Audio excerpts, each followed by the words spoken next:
Libra, welcome to Mary's Angel Tarot. This is a general reading for Libra Sun, Moon, Rising, and Venus. Okay, Libra, let's get started. You still flinch when you hear their name. Maybe not visibly, maybe not in a way that anyone else would notice, but something inside you contracts.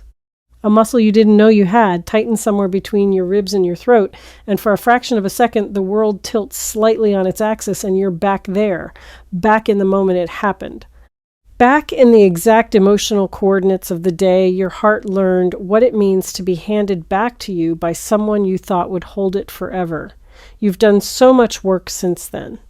You've rebuilt so much. You've reconstructed an entire life on the foundation of what was left after they walked through it like a storm and moved on to clearer skies. And from the outside, the reconstruction looks complete. The walls are up, the lights are on, you appear whole. But you and I both know that there's a room in the rebuilt house that you never finished. A room you sealed off and stopped entering because what's inside it is too tender, too loaded, too saturated with a specific quality of pain that doesn't respond to time the way people promised it would. They told you time heals everything. They were wrong. Time doesn't heal, time buries. And what was buried is still alive down there, breathing in the dark, waiting for exactly this moment to be unearthed. Because this person is coming back. And they're not coming back casually.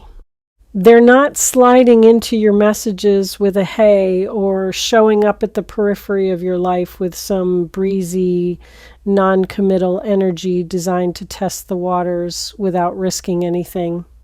They're coming back on their knees. Spiritually, emotionally, and in every way that matters, they are approaching you from a position of total surrender. With an apology that has been building inside them for so long that it's changed the shape of their interior, with words they've practiced and discarded and practiced again because no version feels adequate. And underneath the apology, beneath it, fueling it, giving it a weight and a desperateness that they cannot disguise, no matter how carefully they choose their words, is something that's going to shake the ground you've so carefully rebuilt your life on. They're going to tell you they love you, not loved, love, present tense, active, alive, ongoing, a feeling that didn't end when they ended things. A feeling that has been running underneath their life like an underground river this entire time, invisible on the surface, but shaping the terrain above it in ways that neither of you could see until now. But before I talk about their return, I need to talk about what they did to you, because I think it's been minimized by them, by the people around you, maybe even by you yourself in the interest of moving on and being the bigger person and not giving the wound more power than it deserves. But the wound deserves acknowledgement, not to keep it open, to honor what you survived, because what happened to you was not a minor disappointment. It was not a normal breakup or a standard rejection or one of those unfortunate but ordinary relationship endings that people navigate every day and recover from on schedule. What happened to you was a specific kind of devastation that targets the deepest layer of a person's self-worth and detonates there in the place where you store your belief that you are lovable, that you are worthy of someone's choice, that the love you offer is valuable enough to be received and protected and chosen again and again, even when choosing is hard. They detonated that belief. And the explosion didn't just damage the relationship, it damaged your relationship with yourself. Because when someone you love rejects you, when someone who has seen you at your most open and your most vulnerable looks at all of that and decides it's not enough, or it's not what they want, or it's not worth the effort, the rejection doesn't land on the surface.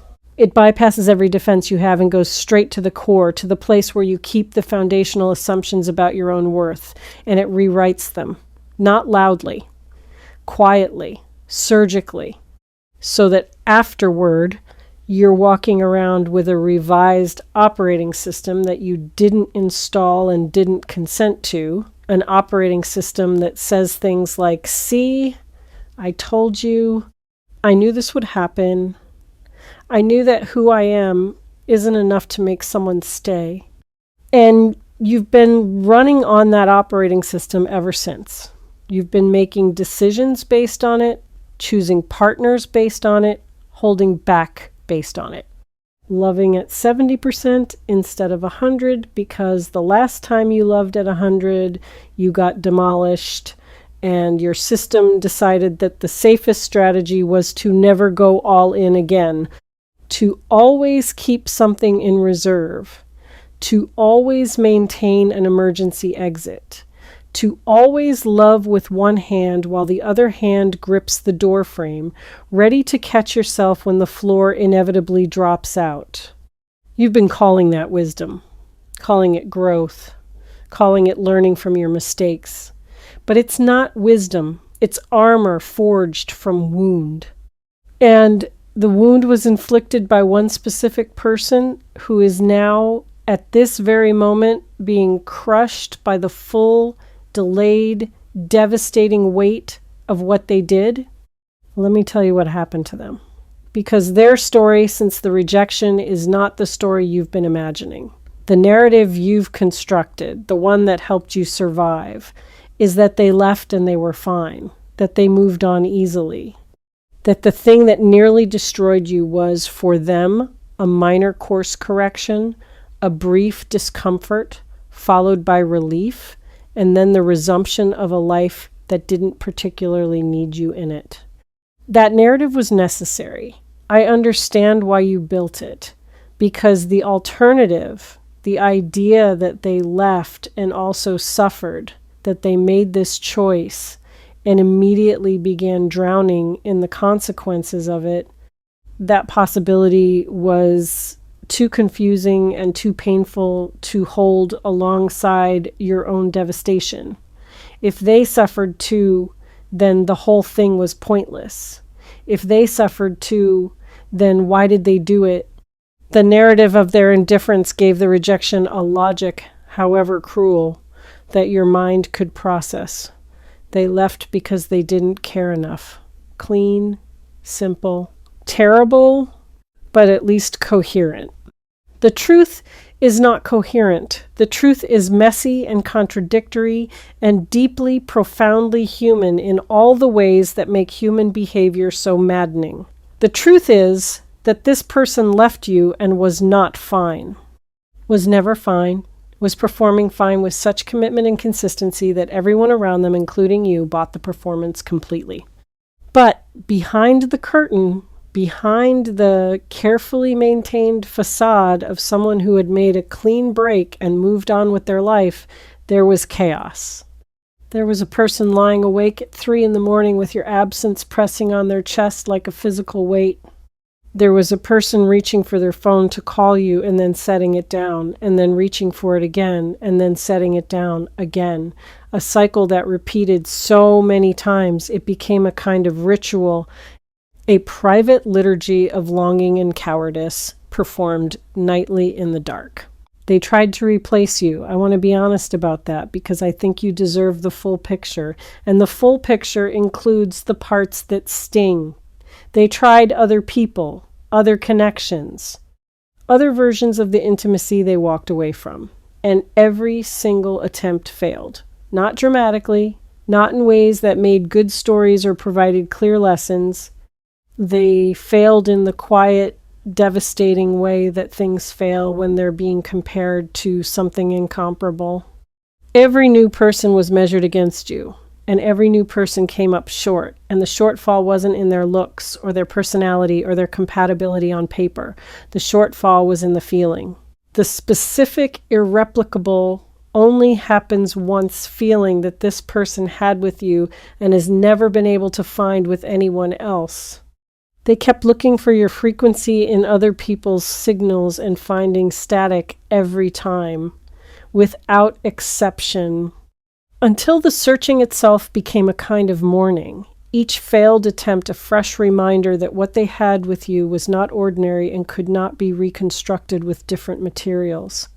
There's a particular moment that haunts them, And I want to describe it because I think it reveals something essential about the nature of their regret.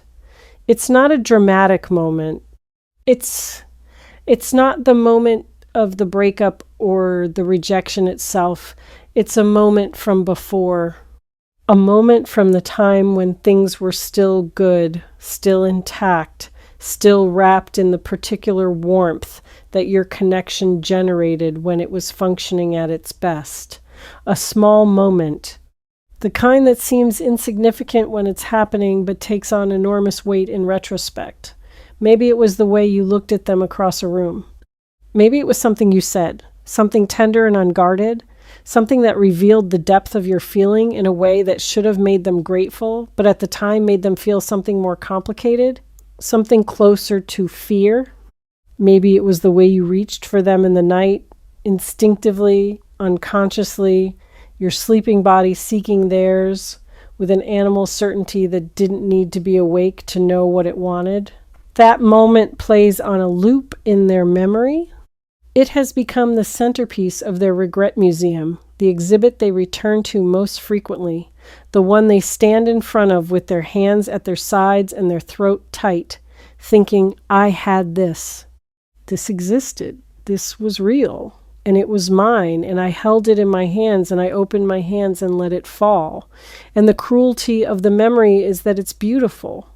It would be easier if the haunting memory were a fight or a disappointment or evidence that things were already falling apart.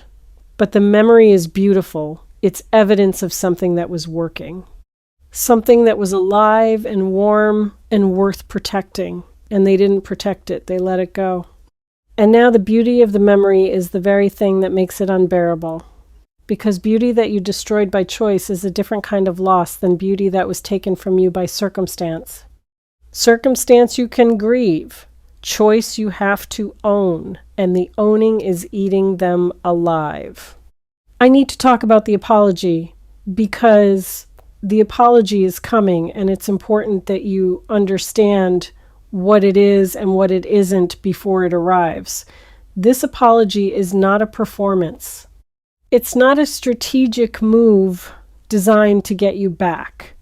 It's not the product of loneliness or desperation or the simple, selfish realization that being alone is harder than they thought, and maybe returning to the person they hurt is easier than doing the work of building something new.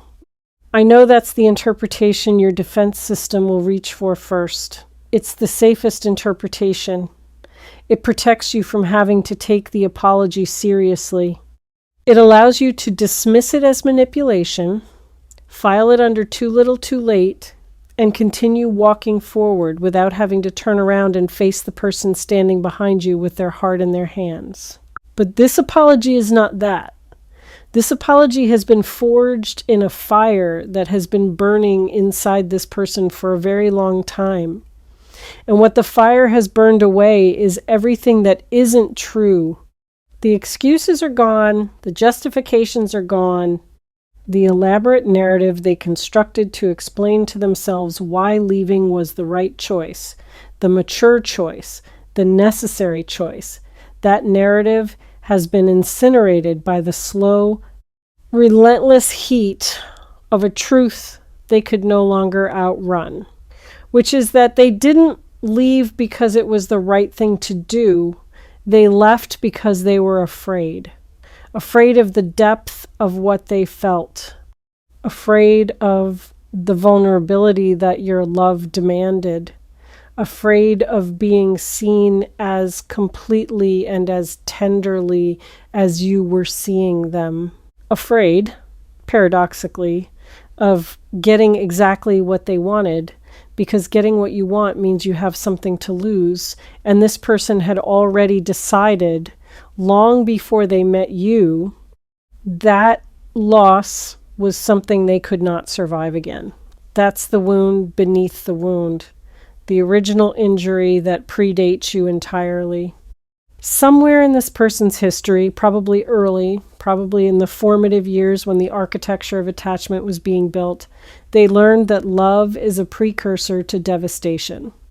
That the people you need most are the people most likely to leave. That opening your heart fully is equivalent to handing someone a weapon and turning your back. And they carried that lesson into their connection with you.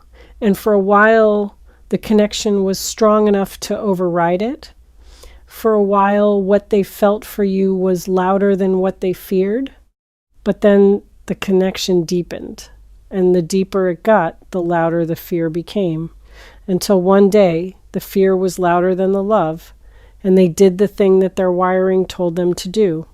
They left before they could be left. They rejected before they could be rejected. They preemptively destroyed the best thing in their life because their nervous system was convinced that its destruction was inevitable, and the only variable was whether they'd be the one holding the match or the one watching it burn. They chose to hold the match, and they have been burning ever since. The apology that's coming carries all of this in it, not as an excuse, as context. They're not going to say, I was scared, and expect that to be sufficient. They know it's not sufficient. They know that understanding why someone hurt you doesn't undo the hurt. They know that the most articulate explanation in the world doesn't unbruise the places that were bruised. What they're offering is not an explanation in lieu of accountability. It's an explanation alongside accountability. They are coming to you prepared to say, I did this, I chose this, I was wrong. Not I made a mistake, which implies accident. I was wrong, which implies agency. They are claiming full, unmitigated, undiluted ownership of a choice that they now recognize as the worst one they have ever made. And the ownership is not comfortable, and it's not elegant, and it's not going to be delivered with the smooth composure of someone who has processed their guilt and emerged neatly on the other side. It's going to be delivered with the raw, ragged energy of someone who is still in the middle of it, still burning, still sitting in the ashes of what they destroyed, turning the charred remains over in their hands, marveling at how something so precious could have been reduced to this by their own cowardice. And then comes the other part. The part that goes beyond apology into territory that neither of you has occupied before. The I love you. And this I love you is not a relic. It's not a nostalgic echo of a feeling that used to exist. It's a living, current, present tense declaration that is going to cost them everything they have left in terms of pride and self-protection and the carefully maintained illusion that they're fine without you. Because saying I love you to someone you rejected is not just an admission of feeling. It's an admission of error so total that it restructures your entire self-concept. It's saying I had the most important thing and I threw it away, and I've spent all this time pretending that was a reasonable decision, and it wasn't. It was the decision of a frightened person, and I'm still frightened, but I'm more frightened now of living the rest of my life without telling you that you are the single most significant thing that has ever happened to me. That's the weight of what's coming. And I don't say that to romanticize them or to position them as some kind of tragic hero. They're not a hero. They're a person who made a devastating choice and is now trying to gather the fragments. What makes this significant is not their pain, because their pain, while real, does not erase or outweigh yours. What makes this significant is the genuineness of the transformation, because this person has changed. Not in the superficial, I've been to therapy and now I use feeling words way that sometimes passes for growth. In the tectonic way. In the way that only happens when someone's entire belief system has been dismantled by the consequences of its own logic. They believed that leaving would protect them. It didn't. They believed that distance would diminish the feeling. It didn't. They believed that time would do what their willpower couldn't and gradually dissolve the bond. It didn't. Every assumption they held about love and self-preservation and the mathematics of emotional survival has been disproven by their lived experience. And what's left in the wake of all those failed assumptions is a person who has been stripped down to the studs. No theories, no strategies, no protective frameworks. Just a human being standing in the rubble of their own defenses, finally willing to do the one thing they've never done, which is love without a safety net. I want to turn to you now because this is not just their story. This is yours. And your part of it is at least as complex and at least as important as theirs. Because you have to decide what to do with what's coming. And that decision is not going to be simple. It's not going to be a clean binary choice between forgiveness and refusal. It's going to be a layered, multi-dimensional reckoning with everything you felt and everything you've become since they left and everything you still carry that you haven't fully examined, because examining it meant going back into the room you sealed off, the room in the rebuilt house that you stopped entering because the pain in it was too specific and too alive. Here's what I want to say about that room. It's time to go back in. Not because they're coming back and you need to prepare, because you need what's in there regardless of what you decide about them. In that room are pieces of yourself that you abandoned along with the relationship. Not intentionally, reflexively. In the aftermath of the rejection, your psyche performed a kind of emergency surgery, cutting away everything associated with the pain, and some of what it cut away was actually healthy tissue. Parts of your capacity to trust, parts of your willingness to be fully seen, parts of your belief in the possibility of love that doesn't come with conditions or expiration dates. Those parts got sealed in the room along with the pain, and you've been living without them, functioning but incomplete, capable of connection but not the kind of connection that reaches all the way down. You've been loving from the neck up, intellectually, safely, with the deeper chambers of your heart locked and the key thrown into the room you won't enter. The approach of this person's apology is the universe's way of handing you back the key. Not so that you can unlock the door for them, so that you can unlock it for yourself. So that you can walk back into the place where your full capacity for love is stored and reclaim it. What you do with that reclaimed capacity, whether you direct it toward this person or toward someone entirely new or toward yourself in a way that doesn't involve romance at all, that's your choice. But the reclamation needs to happen regardless. Because you've been living at reduced capacity and the reduction was understandable and it was protective and it was necessary for a time, but the time is over. And the cost of continued reduction is becoming higher than the cost of reopening the room. There's a question living in you that you haven't asked out loud because asking it feels dangerous. The question is, what if they hurt me again? And underneath that question is a deeper one. Can I survive it a second time? And underneath that is the deepest one of all. Am I stupid for even considering this? That last question, the one about stupidity, is the one that I want to address most directly, because it's the one doing the most damage. You are not stupid for still having feelings for someone who hurt you. You are not naive for being open to the possibility that people can change. You are not weak for wanting what you wanted before the rejection taught you to want less. The impulse to reconnect with someone who broke your heart is not a character flaw. It's a signal. It's information about the depth of the original connection and the resilience of a bond that survived its own apparent destruction. Whether you act on that signal or not is a separate question entirely.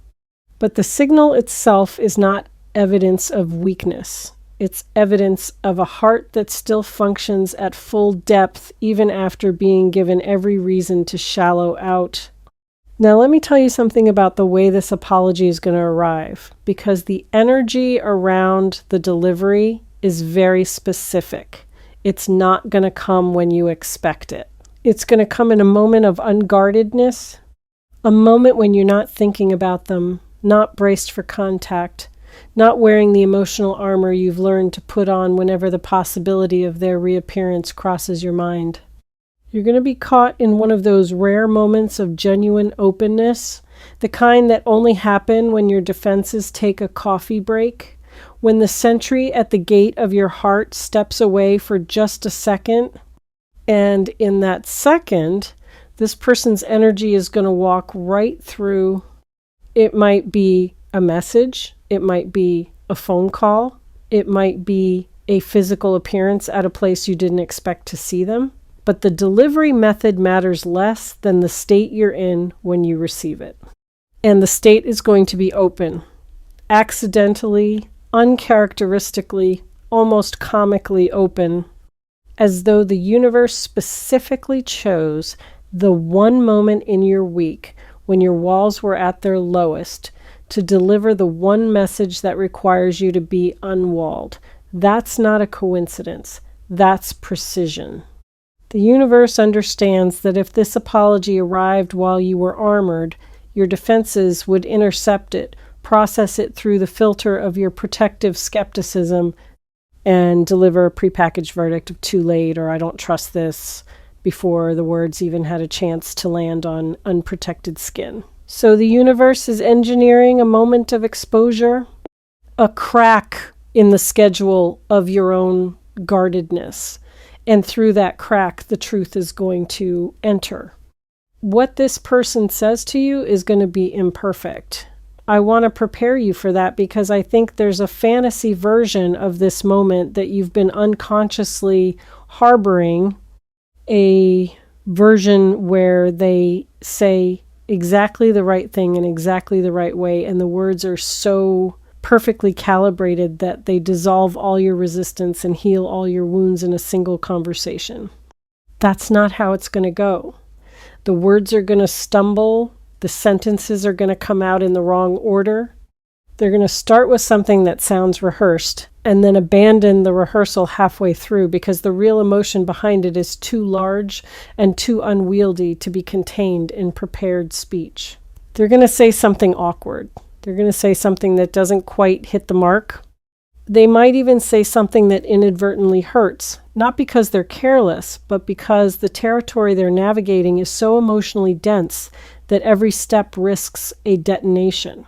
And in the middle of all that imperfection, in the mess and the stumbling and the wrong-ordered sentences and the visible trembling of a person who is doing the hardest thing they've ever done, you're going to see something you haven't seen before. Authenticity, the kind that can't be manufactured. The kind that only exists when every other option has been exhausted and the only thing left is the raw, unprocessed, terrifyingly naked truth. They're going to stop trying to say it right and just say it real. And the real version, the version without polish, without strategy, without the safety net of carefully chosen words, that version is going to reach places in you that the perfect version never could. Because your heart doesn't respond to perfection. Your heart responds to honesty. And what this person is bringing you is the most honest thing they've ever produced. I want to talk about the I love you specifically because it sits at the center of everything and it's going to carry a particular energy that distinguishes it from every other I love you you've ever received, including the ones this same person may have said before. When they said it before, if they said it, it was spoken from inside the relationship, from inside the safety of mutual commitment, from a place where the words were supported by the structure of coupledom and confirmed by the daily evidence of shared existence. It was real then too, but it was easy. Saying I love you to someone who's already yours, someone who's already said it back, someone who's sleeping next to you and sharing your life and building a future with you, that doesn't require courage. It requires honesty, yes, but not courage. This time is different. This time they're saying, I love you from the outside, from the place they put themselves when they walked away, from the cold side of the door they closed with their own hands. They're saying it with no structure to support it, no relationship to validate it, no guarantee of reciprocation to cushion the fall if the words land on silence. They're saying, I love you into the void they created, knowing that the void might swallow the words and give nothing back. And that willingness to declare love into a space that they themselves emptied, that is courage. Real, terrible, throat-closing, handshaking courage of the kind that can only emerge when a person has been broken down so completely by their own choices that they have nothing left to lose except the truth. And holding the truth one more day feels more dangerous than speaking it. The I love you is also going to carry something else that I think will catch you off guard: specificity. They're not going to say I love you in the abstract, generalized, I love who you are as a person way. They're going to say it with details, with evidence, with the accumulated observations of someone who has spent a long, lonely time cataloging every specific thing about you that they miss, that they took for granted, that they didn't appreciate in real time, but now replay with the exquisite attention of someone watching the last sunset they'll ever see. They're going to tell you what they love, the specific things, the particular qualities, the small, seemingly insignificant details of your existence that have become sacred to them in your absence. And the specificity is going to undo you. Because being loved in the abstract is easy to dismiss. Being loved in the specific, being told, I love the way you do this, I love the way you say that, I love the particular expression your face makes when you're thinking and you don't know anyone's watching. That kind of love cannot be dismissed. It can only be received or rejected. And receiving it is going to require you to open the room. There's something I need to address about the timing of this, because I think it's significant in a way that goes beyond logistics. This person is returning now in this specific window because they've reached a threshold, not a positive threshold, a desperate one. Something has happened in their life recently, or is about to happen, that has confronted them with their own mortality. Not necessarily in a dramatic health crisis way, but in the existential way. The confrontation with the fact that time is limited, that the years they've spent running from the truth of what they feel are years they will never get back. That every day that passes without you knowing what you mean to them is a day wasted, and the waste has accumulated to a point where it has become its own emergency. They're not coming back because they've arrived at some Zen-like place of readiness. They're coming back because the pain of staying away has finally exceeded the pain of coming forward. The math has flipped. And when the math flips, action follows.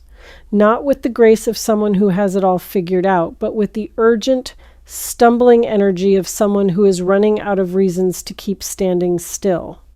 I want to talk now about what happens after the apology, after the I love you, after the words have landed and the dust has settled and you're standing there in the unguarded moment that the universe orchestrated, looking at this person who destroyed you and who is now standing in front of you, offering everything they once refused to give. What happens next is not a decision you need to make immediately. I want to be very clear about that because I can feel the pressure already building in your energy, the sense that this moment demands an instant response, that you need to either fall into their arms or slam the door in their face that anything less than a definitive answer is somehow inadequate. You don't owe them an answer in the moment. You owe yourself time. Time to feel the full weight of what they said. Time to let it move through your body without the interference of your analytical mind. Time to sit in the complicated, contradictory, multi-directional, emotional reality of being apologized to by someone you loved and lost and grieved and rebuilt your life without. That emotional reality doesn't resolve in a conversation. It resolves over days, maybe weeks. It resolves in the quiet moments when you're alone with yourself and you can finally hear what your own heart is saying without the noise of their presence or the pressure of their expectation drowning it out. What I can tell you is that whatever you decide, you deserve to decide it from a place of fullness rather than deficiency, not from the wound, not from the loneliness that the wound created. Not from the operating system that the rejection installed, the one that tells you you're not lovable enough to be chosen, because if you decide from that place, you're not deciding at all. You're reacting. And reactions, however justified, are not the same as choices. A choice comes from the you that exists beneath the wound. The you that was there before the rejection, before the heartbreak, before the operating system was overwritten. The you that knows in its deepest, most uncorrupted layer exactly what it deserves and exactly what it wants and exactly how much risk it's willing to take in the name of something real. That's the you I want you to consult. Not your fear, not your pride, not the reasonable self-protective part that has kept you functional since the breakup by constructing a worldview in which you don't need them and never did. That part was essential. It kept you alive. But it's not equipped to make this decision because it has a bias. Its bias is towards safety at all costs.